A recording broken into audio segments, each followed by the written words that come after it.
हरे कृष्णा। आज है अश्विन मास की संकष्टी चतुर्थी और भगवान गणेश को प्रिय, उन्हीं को समर्पित इस संकष्टी चतुर्थी की आप सबको बहुत सारी शुभकामनाएं। भगवान गणेश विघ्नहर्ता बताए गए हैं। किसी भी शुभ कार्य में उनका पूजन सबसे पहले किया जाता है और ये विशेष पितृपक्ष चल रहा है और आज चतुर्थी का श्राद्ध भी है। तो ऐसे समय में चलिए आज संकष्टी चतुर्थी से जुड़ी हुई गणेश जी की इस पौराणिक कथा का श्रवण करते हैं।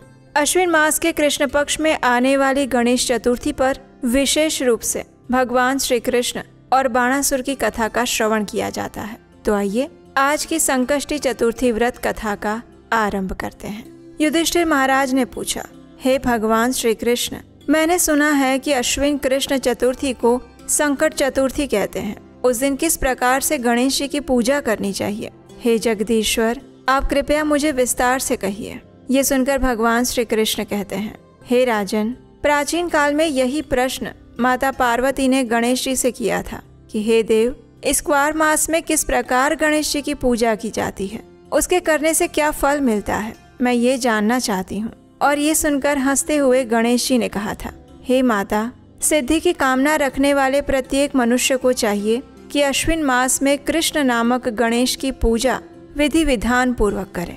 इस दिन उपवास का पालन करें, भोजन ना करें और क्रोध, पाखंड, लोभ आदि का परित्याग करके मेरे स्वरूप का ध्यान करते हुए पूजन करें।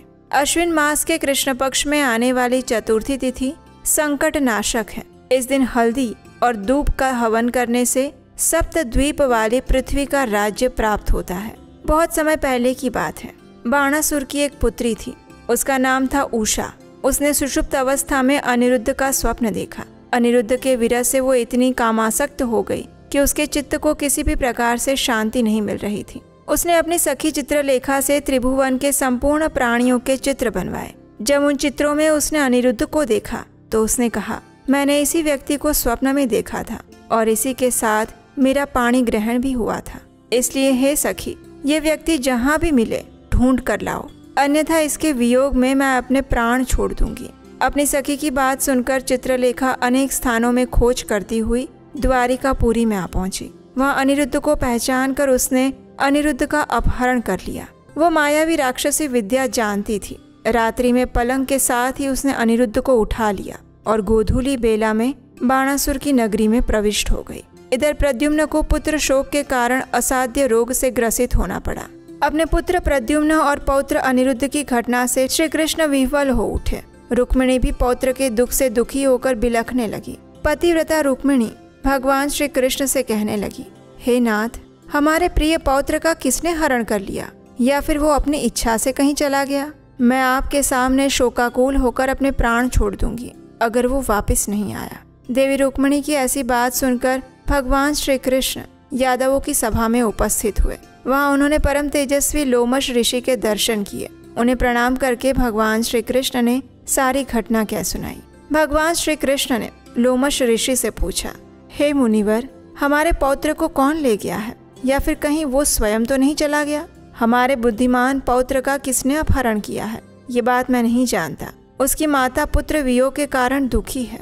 भगवान श्री कृष्ण की बात सुनकर लोमश ऋषि ने कहा, हे प्रभु, बाणासुर की कन्या उषा की सखी चित्रलेखा ने आपके पौत्र का अपहरण किया है और उसे बाणासुर के महल में छिपा कर रखा है, और ये बात नारद मुनि ने बताई है। आप अश्विन मास के कृष्ण पक्ष की चतुर्थी को संकट चतुर्थी का अनुष्ठान कीजिए। इस व्रत के करने से आपका पौत्र अवश्य ही प्राप्त हो जाएगा। इतना कहकर मुनिवर वन में चले गए। उन्होंने संकट चतुर्थी व्रत करने का उपदेश दिया। भगवान श्री कृष्ण ने भी लोमश ऋषि के आदेश अनुसार व्रत किया। हे देवी, इस व्रत के प्रभाव से उन्होंने अपने शत्रु बाणासुर को पराजित कर दिया। हालांकि उस भीषण युद्ध में मेरे पिता यानी भगवान शिव ने बाणासुर की बड़ी रक्षा की, लेकिन फिर भी वे स्वयं भी परास्त हो गए। भगवान कृष्ण ने कुपित होकर बाणासुर की सहस्त्र भुजाओं को काट दिया। ऐसी सफलता मिलने का कारण इस व्रत का प्रभाव ही था। मुझे प्रसन्न करने, संपूर्ण विघ्नों के शमन करने के लिए इस व्रत के समान दूसरा कोई व्रत नहीं है। विश्व भ्रमण और तीर्थ भ्रमण के निमित्त इससे बढ़कर शुभदायक कोई और दूसरा व्रत नहीं है। कथा का समापन करते हुए भगवान श्री कृष्ण कहते हैं, हे राजन, संपूर्ण विपत्तियों के विनाश हेतु इस व्रत को अवश्य करना चाहिए। इसके प्रभाव से शत्रुओं पर आप विजय प्राप्त करेंगे राज्य के अधिकारी बनेंगे। इस व्रत के महात्म्य का वर्णन बड़े बड़े विद्वान भी नहीं कर सकते। हे पृथापुत्र, मैंने इसका स्वयं अनुभव किया है और इसलिए मैं आपसे सत्य कह रहा हूँ। और इस प्रकार अश्विन मास के कृष्ण पक्ष में आने वाली इस संकट चतुर्थी की व्रत कथा का समापन हुआ। आइए अब इस अवसर पर हम एक और पौराणिक कथा का श्रवण करते हैं।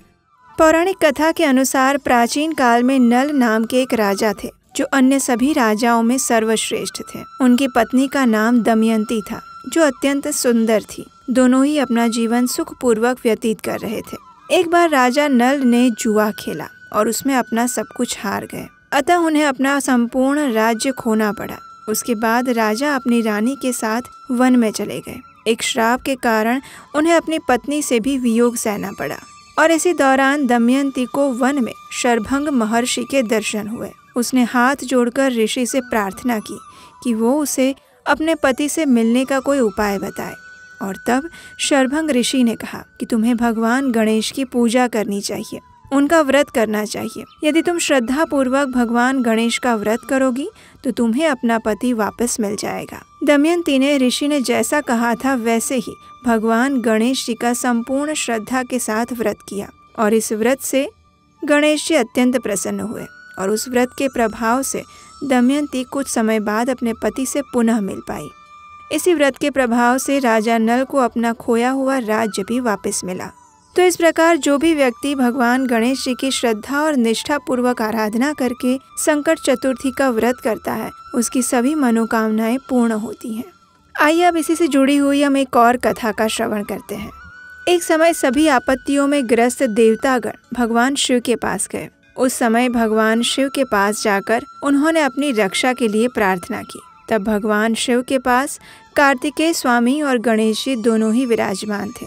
भगवान शिव ने उन दोनों से पूछा कि आपको क्या लगता है, आप में से कौन सा ऐसा वीर है जो देवताओं के कष्ट का निवारण कर सकता है। तब कार्तिकेय स्वामी ने स्वयं को देवताओं का सेनापति प्रमाणित करते हुए देव रक्षा के योग्य और सर्वोच्च देव पद प्राप्त करने का अधिकारी बताने का प्रयास किया। इस बात पर शिव जी ने गणेश जी से पूछा कि तुम्हारी क्या इच्छा है। तब गणेश जी ने विनम्र भाव से कहा, हे पिताश्री, अगर आपकी आज्ञा हो तो मैं बिना सेनापति बने ही सभी संकट दूर कर सकता हूँ। उसके लिए मुझे देवताओं का सेनापति बनने की कोई आवश्यकता नहीं है। ये सुनकर भगवान शिव हंस पड़े। उन्होंने दोनों पुत्रों के समक्ष एक स्पर्धा रखी। उन्होंने कहा कि जो भी सबसे पहले संपूर्ण पृथ्वी की परिक्रमा करके आ जाएगा उसी को वीर और सर्वश्रेष्ठ देवता के रूप में घोषित किया जाएगा। ये सुनते ही स्वामी कार्तिकेय अपने वाहन मोर के साथ उसी क्षण पृथ्वी की परिक्रमा करने के लिए निकल पड़े। अब गणेश जी का वाहन तो मूषक है और एक मूषक के सहारे संपूर्ण पृथ्वी का चक्कर लगाना असंभव है। इसलिए उन्होंने एक युक्ति सोची। उन्होंने सोचा कि मेरे माता पिता ही मेरी संपूर्ण दुनिया है, तो क्यों न मैं उन्हीं की परिक्रमा कर लूं।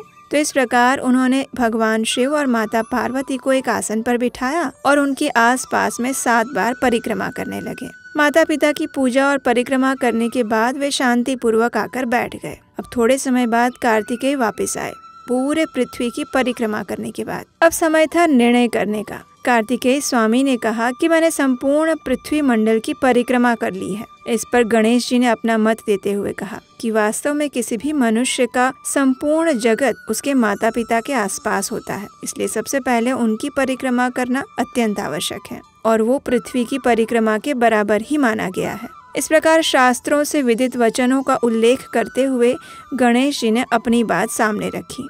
गणेश जी की ये शास्त्रोक्त बात सुनकर भगवान शिव और सभी देवतागण अत्यंत प्रसन्न हो गए। भगवान शिव ने उनकी अत्यंत प्रशंसा की और उन्हें आशीर्वाद प्रदान किया कि त्रिलोक में सबसे पहले आज से तुम्हारी पूजा की जाएगी। किसी भी शुभ कार्य को आरंभ करते हुए सबसे पहले तुम्हारी पूजा आराधना जो करेगा वो सभी संकट और विघ्नों से मुक्त हो जाएगा। भगवान शिव ने ये भी बताया कि चौथ के दिन चंद्रमा तुम्हारे मस्तक पर विराजित होगा और संपूर्ण विश्व को शीतलता प्रदान करेगा। जो भी स्त्री या पुरुष इस चौथ की तिथि पर तुम्हारा पूजन और चंद्र दर्शन करके अर्घ्य दान करेगा उसके सभी त्रिविध ताप दूर हो जाएंगे। उसे ऐश्वर्य, संतान और सौभाग्य की प्राप्ति होगी। और इसी आशीर्वाद के साथ भगवान गणेश ने सभी देवताओं का भी संकट दूर किया। तो इस प्रकार इस संकट चतुर्थी का व्रत करने वाले भक्तों के जीवन में आने वाले सभी कष्ट और तकलीफों को भगवान गणेश हर लेते हैं। तो ये थी आज की गणाधीप विशेष संकट चतुर्थी की व्रत कथा। हमें आशा है ये कथा आपको अच्छी लगी होगी। अगर ऐसा है तो इस वीडियो को लाइक कीजिए, अपने मित्रों परिवारजनों को शेयर कीजिए और आने वाले समय में ऐसी ही पौराणिक कथाओं को सुनते रहने के लिए आपके अपने चैनल उपदेशाष्टकम को सब्सक्राइब कर लीजिए। हरे कृष्णा।